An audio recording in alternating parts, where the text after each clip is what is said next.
तो एक और क्वेश्चन आ गए हैं जिसमें सबसे पहले हमें जीरोज फाइंड आउट करना है, उसके बाद इस पॉलिनोमियल के कोफिशिएंट और उसके जो जीरो फाइंड आउट किए हो उसके बीच का रिलेशन वेरीफाई करना। बोला है verify the relationship between zeros and coefficient of the polynomial. जो पॉलिनोमियल है, अब थोड़ा यहाँ पर फोकस करना, बहुत सारे बच्चों को दिक्कत होती है, ठीक है। तो सबसे पहले क्या करना, ये पॉलिनोमियल किस फॉर्म में है, एक्स के फॉर्म में है। वेरिएबल टर्म क्या है, एक्स है। ये एक्स किसकी वैल्यू नहीं पता है, इसलिए वेरिएबल टर्म बोलते हैं।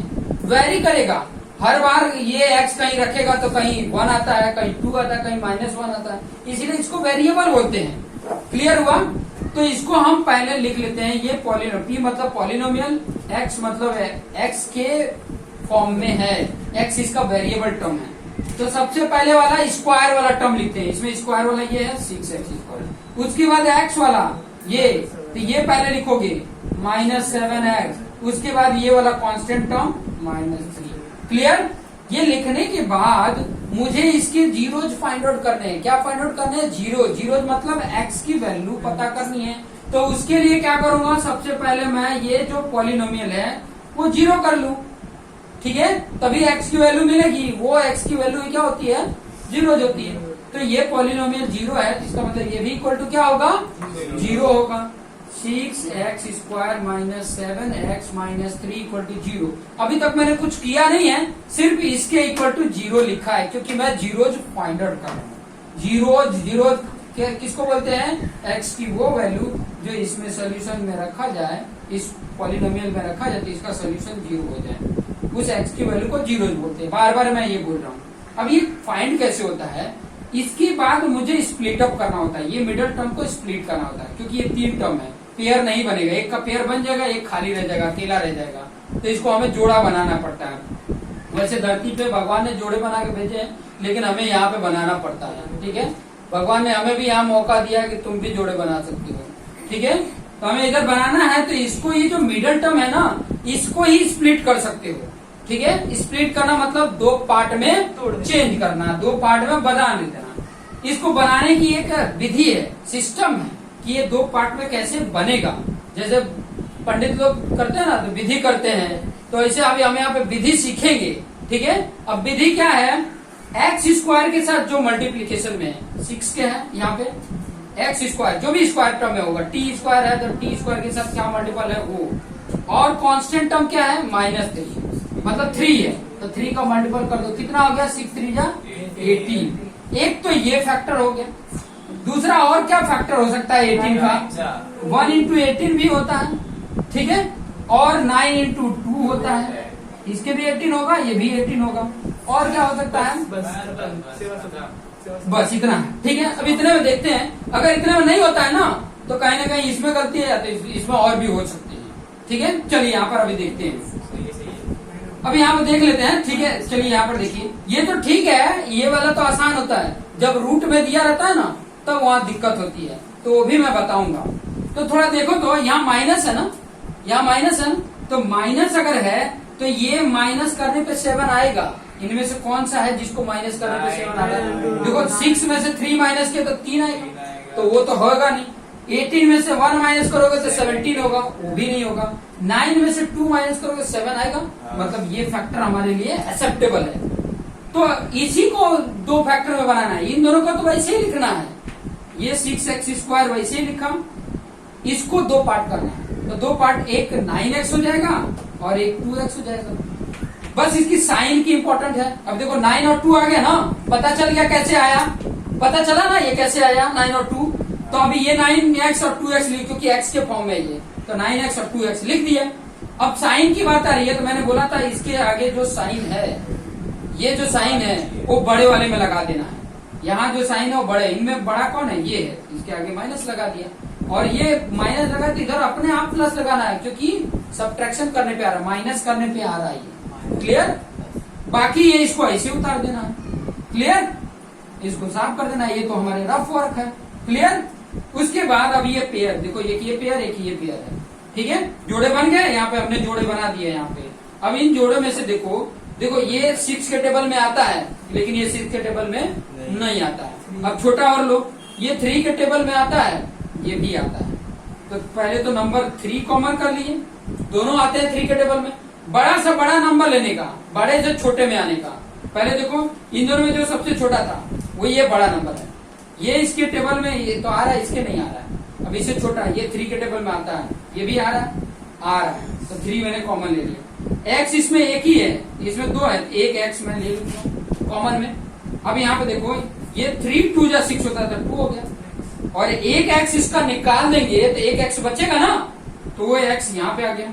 देखो इसका एक एक्स मैंने यहाँ पे निकाल लिया, तो बचा कितना, एक एक्स बचा, तो इधर रख दिया। क्लियर। फिर बाद में यहाँ पे माइनस। अब देखो ये 3 के कितनी बार टेबल पढ़ोगे तो 9 आएगा, 3 बार में। एक्स तो निकाल दिया था, तब इधर वही बचा। अब मैंने बोला था कि जो ये ब्रैकेट में आ रहा ना, सेम टू सेम इधर लिख दो, 2x माइनस 3। अब यहाँ पे क्या मैं रखूं कि मल्टीप्लीकेशन में 2x है तो 1 ही रखोगे, +1 का मल्टीपल करोगे तो 2x आ जाएगा। अब +1 का -3 से करोगे तो -3 आ जाएगा, इक्वल टू 0।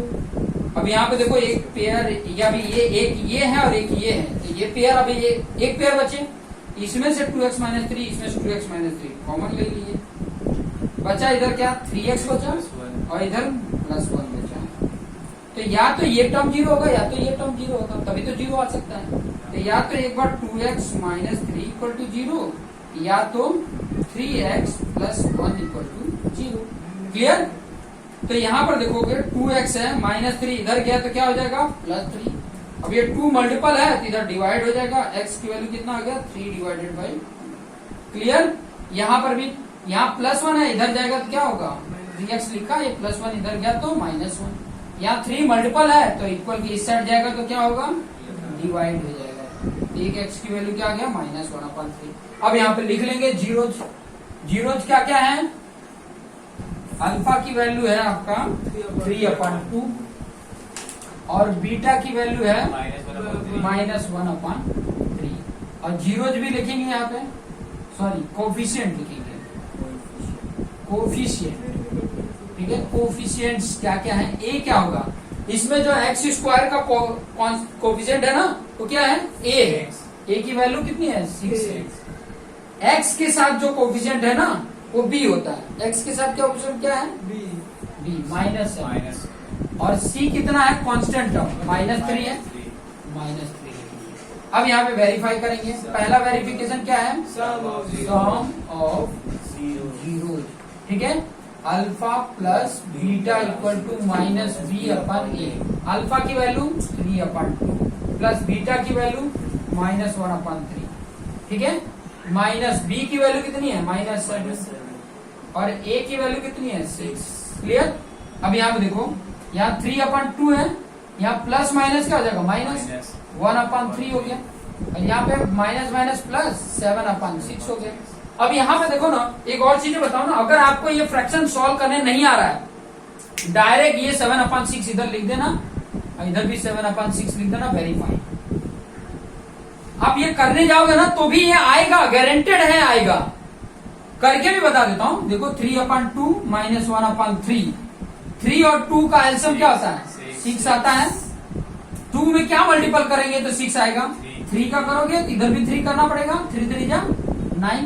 3 में क्या मल्टीपल करोगे, 6 आएगा, 2 ऊपर में 2 करोगे, 3 2 जा 6, ये 1 2 जा 2, 9 - 2 क्या हो गया, 7/6 आया। तो ये फ्रैक्शन सॉल्व करोगे तो भी आएगा, बट यहाँ पे जरूरी नहीं है कि सॉल्व, इसके बाद ये स्टेप लिख सकते हो। क्लियर। पता नहीं चलेगा, रॉन्ग हो जाता नहीं पता चलेगा ना, क्यों पता चलेगा, ऊपर का स्टेप रॉन्ग, और फिर अगर ये नहीं करेंगे तो ऊपर का स्टेप आपने गलत किया है ना, ये करने से पता चल जाएगा ना कि गलत किया होगा। अगर फ्रैक्शन नहीं करेंगे तो पता नहीं चलेगा। हाँ ठीक है, मैं बात आपका समझ गया कि हाँ आपने नहीं, अगर यहाँ गलत लिखा है तो ये गलत आ जाएगा, बिना किए गलत आएगा। ठीक है, हाँ वही वो भी सही है, चलेगा, जैसा आपको ठीक लगे वो करो। प्रोडक्ट ऑफ जीरोज क्या होता है, alpha into beta equal to क्या होता है, c/a। अल्फा की वैल्यू कितनी है, 3/2 है, बीटा की वैल्यू -1/3 है, c की वैल्यू कितनी दिया है, -3, a की वैल्यू 6।